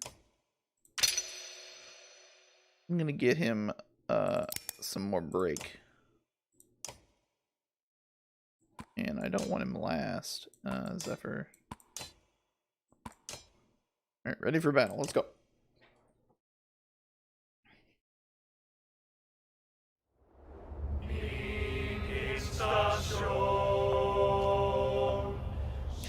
We have to clear those rocks behind us. Alright, Krumr, your job. Wreck those guys. Bulwark, get in there and be crazy. Support Krumr. Yeah.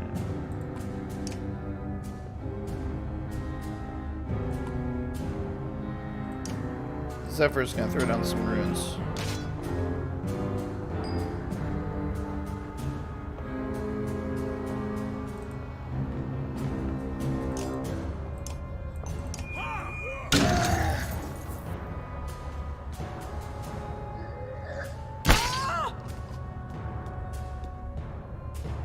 Oh, we have to attack the ice. Oh, God.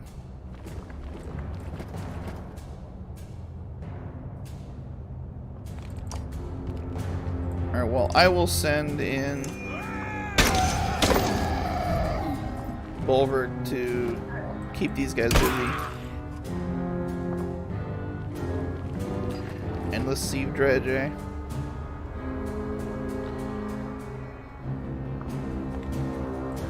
Alright, Fasthold, you're the one who'd be doing the even amount of damage to the wall, so go over there.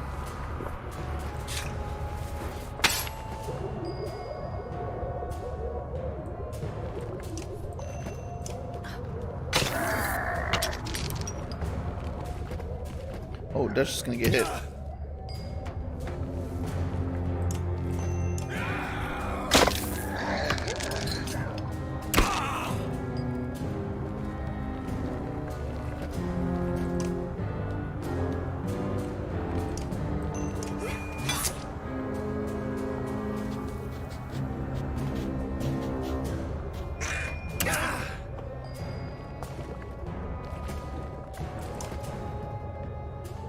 Groomer, kill that one, please.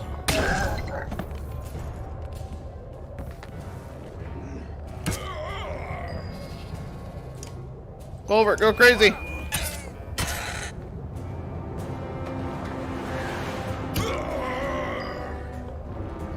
Vessel!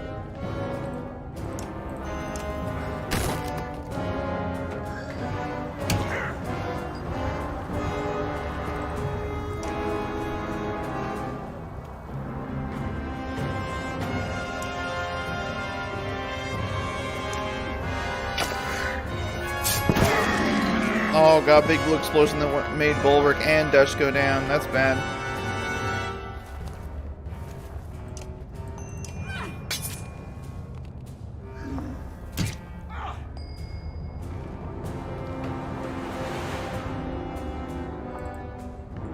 I'm just gonna fall back and try to work on the snow.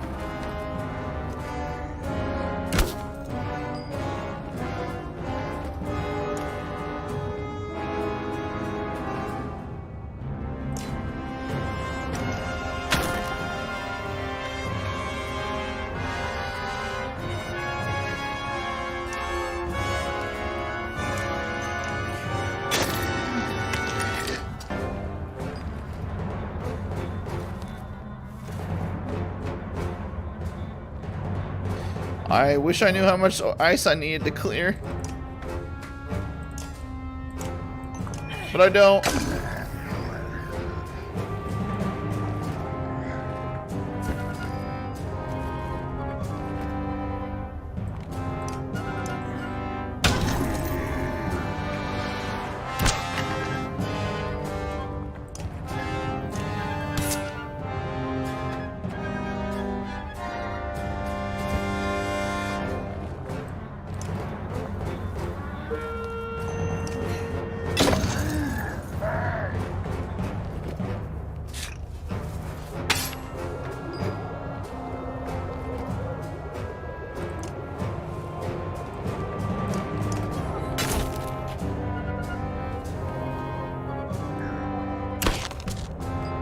Man, that's a lot we have to clear out.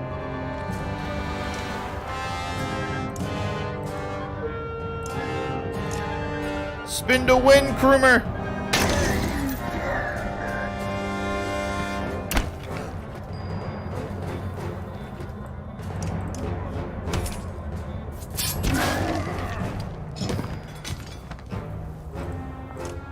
Folko, go get that one.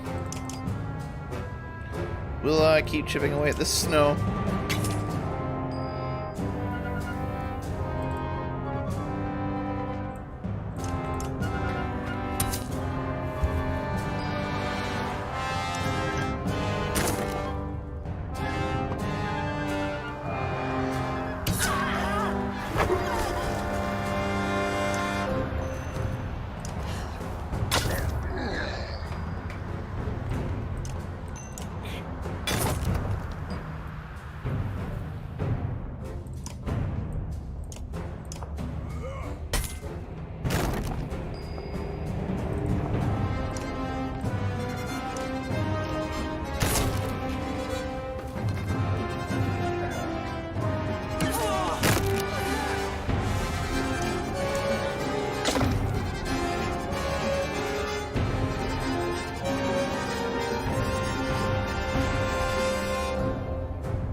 Grimmer, go finish that one off here in a second while we try to get this damn ice broken. Because she's gonna knock Fulka down.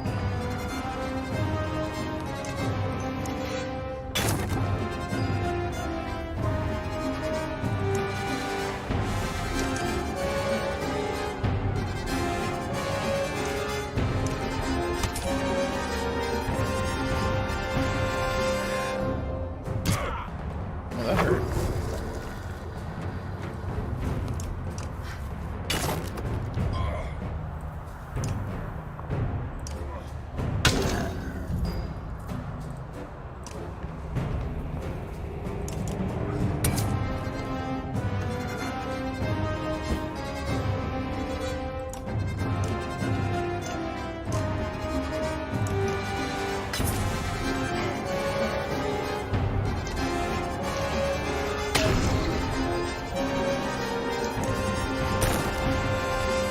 Alright, the path is cleared.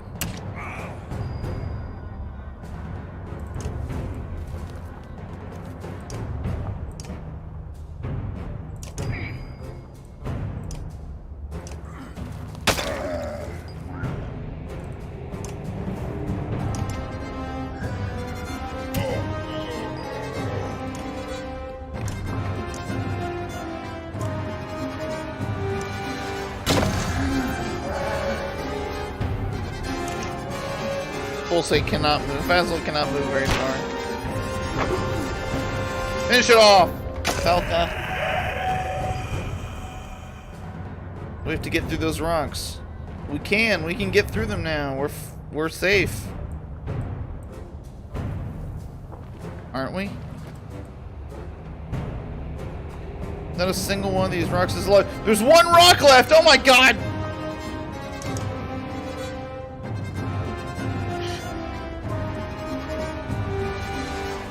I didn't even know that there was one left.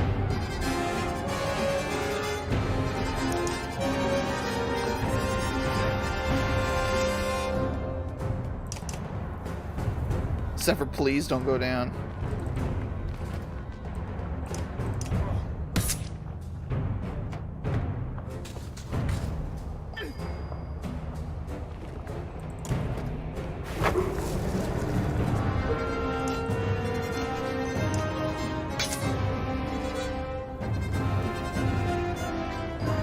Vessel, break it.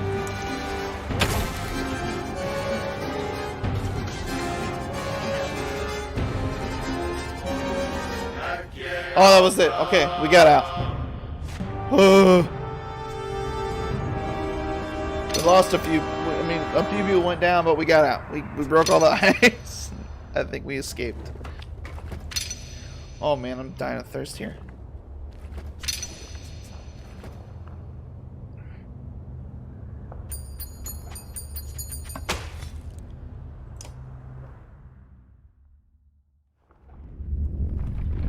Hey, let's go. Get the hell out of there. Go, go, go. Must make for the old ford. You can almost make out the old ford in the distance. There's open land between you and it. Oddly, the dreads seem to have fallen away. Some ravens begin slowing, tripping over their own feet with exhaustion. Krumer, the old Varl war leader, speaks up. This reminds me of the ambush I sprung on Talon, the craziest chieftain of men I've ever fought.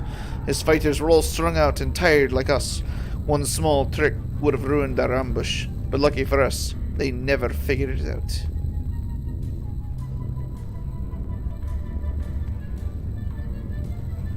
Keep quiet. What are you getting at, actually? Bah, never mind the details, the old Varl says. That may take some fighters to handle this situation. But why? They're falling back. There is no situation. Krumer scoffs. Then keep your men. They'd only get in my way anyhow. The old Varl takes off on his own. What a fool. We didn't need to do that. It was unnecessary, Krumer. I guess Bolverk was friends with the Dangleer after all, a Raven fighter says just before a rock craters the side of his face. All around you, dreads burst out of snowdrifts, their faces contorted in rage. God damn it.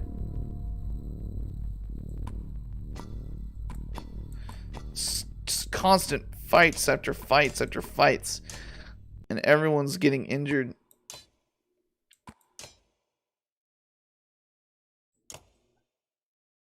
And now we don't even have Krumer. The game is just punishing us by taking us people away.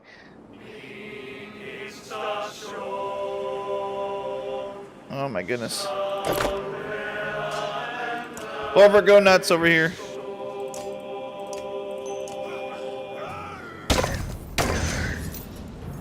This caravan just has the worst luck. Like, we get the worst treatment.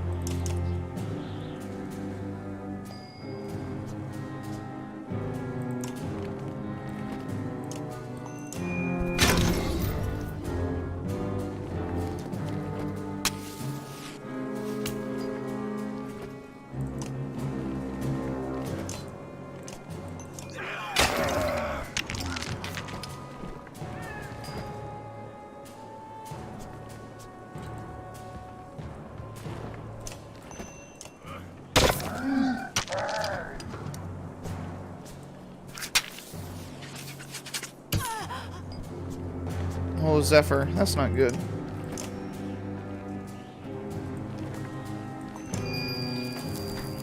Give them some runes, girl. Big boy. On his way down.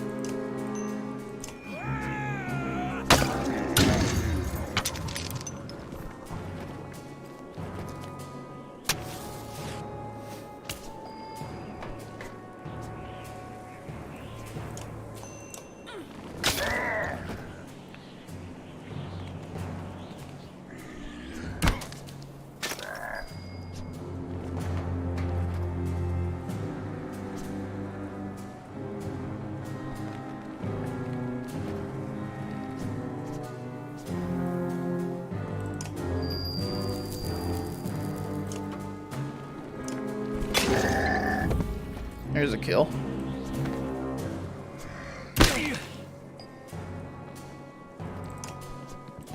There's another kill.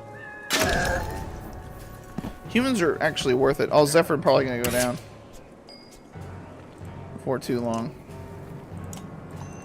I guess I'll run down a little bit more before I start hitting them hard. Bulwark took a lot of damage from that.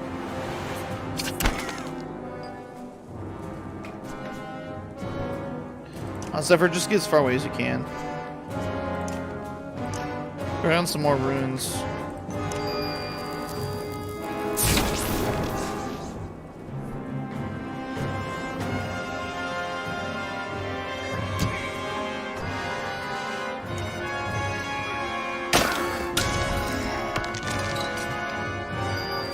They stole our runes! They can steal our runes! I didn't know that.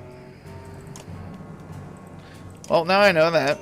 They can steal our runes and steal our buffs.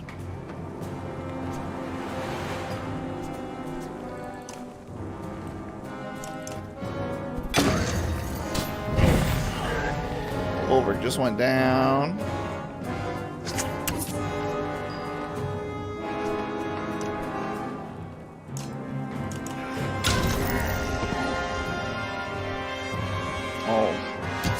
Oh, Folka's got a lot of absorb, so she's fine.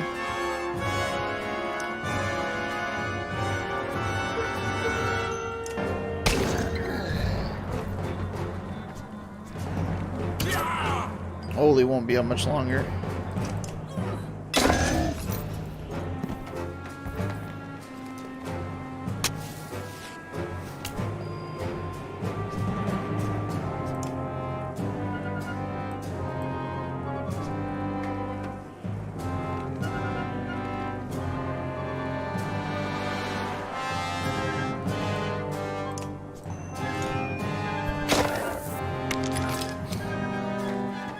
Yeah, I knew he was coming over to get you, Ollie, so better that you did something now than do nothing later, I guess.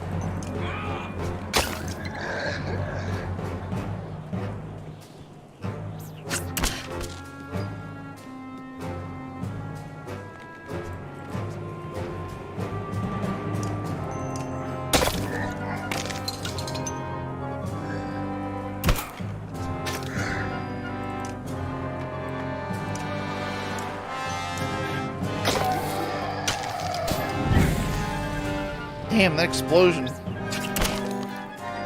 hurts every time. Now with the advantage of hurting their armor.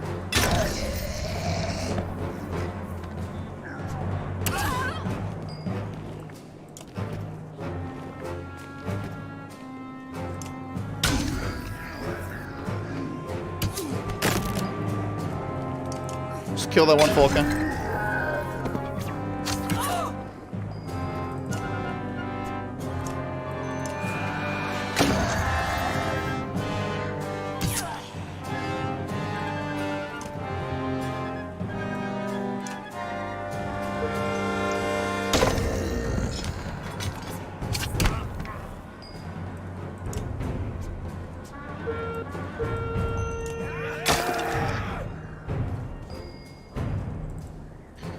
Fast Salt probably never be able to catch it. But good Munder can. Pop that willpower, boy. Kill him. Boom! Shakalaka.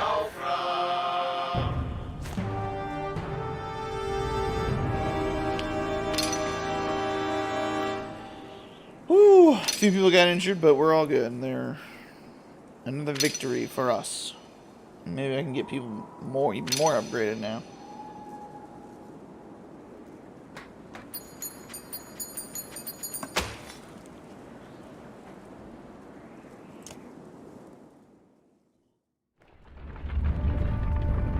Come on, we gotta get to the old ford. Come on, go, go, go, go, go.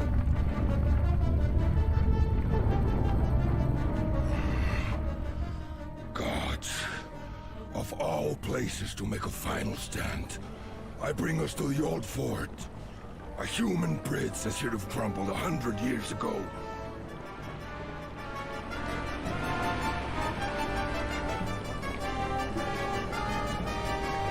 We need water and sleep.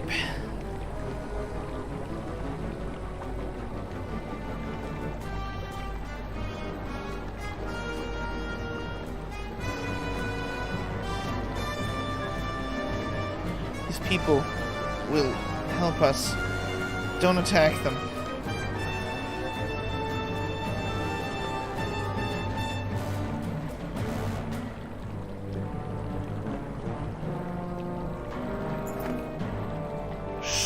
Shield wall, you say, or think you say. Fatigue hinders your every thought. No one forms up as a large group of humans approach from the buildings near the old fort. A small, stout man leads them. Mercenaries, huh? You don't look worth a damn, let alone coin. You reach for your axes, but a few spearmen make it clear you shouldn't. Easy. The last thing we need to spill is each other's blood before that dark wall or the dredge get their chance, eh? Dredge. The word echoes in your head. They don't know what they're doing. The man makes a face, and even Folka lifts her head enough to squint at you. Well, we're charged with keeping this road open for the clans that went to Aberrang, the man says. So we know we're going to be killing as many of those dredge as we can. Threats and commands come to mind, but never make it out of your mouth. The march, the fighting, the lack of sleep all catch up with you and you fall to a knee. You try to catch yourself, but gracelessly, your head hits the snow.